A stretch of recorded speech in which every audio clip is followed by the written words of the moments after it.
Okay, class, for the following question, we've been asked to find the sum of the following sequence for the first 7 terms.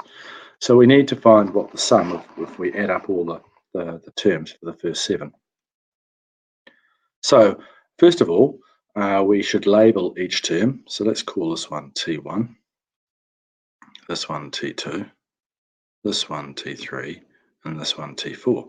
Now you can work this out manually, or you could figure out the formula to use and calculate everything from there. So we can tell here that the difference between the first and second term is different from the second and third term, and so on. So that means it is not an arithmetic sequence. So that means it is a geometric sequence. And this tells us we've got a different formula to use.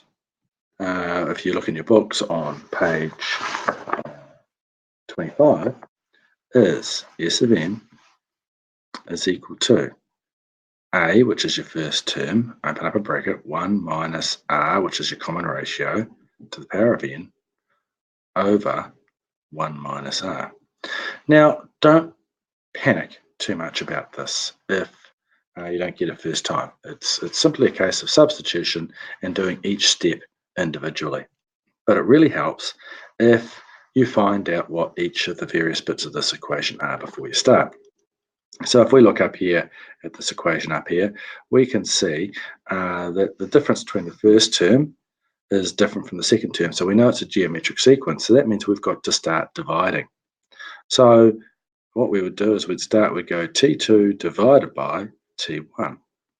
And then we'd go T3 divided by T2. And so on. T4 divided by T3. And this, going through this process, we can nail down what our R value is. So if we go 10 divided by 5, that equals 2. And if we go 20 divided by 10, well, that equals 2. And 40 divided by 20, well, that equals 2 as well. So what that tells us is that R equals 2. Okay, so that's the first thing. The next thing we have to do is we're going to look at plugging these numbers into the equation. First of all, we've also got to say what the A value is. The A value is the first term, so that is equal to 5. We know that R equals 2, and we've been asked to find the sequence, the sum to 7 terms, so therefore n equals 7. And we now simply plug this information into this formula. So what I'll do is I will start up another slide and we'll actually put this all into the equation, work it out. So on the previous slide, we saw that A equals 5, R equals 2, and N equals 7. So let's substitute this into our equation. So if we know that the S of n is equal to A, and then 1 minus R to the power of n over 1 minus R, we can substitute those values in. So the sum of the first 7 terms, because that's S of n, is equal to, the first term is 5. And then we go 1 minus 2 to the power of 7. And that's all divided by 1 minus 2. So let's break this down a little bit more, just so and this is how I'd calculate it for yourselves if you're not that confident.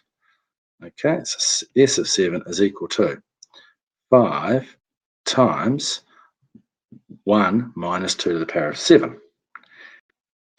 Now 2 to the power of 7 is 128. So it's 5 times 1 minus 2 to the power of 7 is 1 minus 128.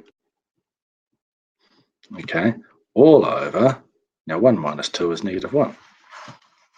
So we can do this a little bit further.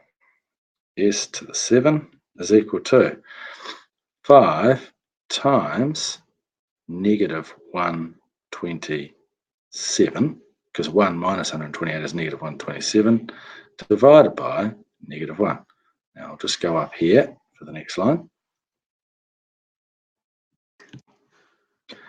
So S of 7 sum of 7 terms. So if we go 5 times negative 127, we get negative 635, and that's divided by negative 1. And if you do that on a calculator, a negative divided by a negative is equal to a positive. So the sum of the first 7 terms is equal to 635. And that's how you do that question.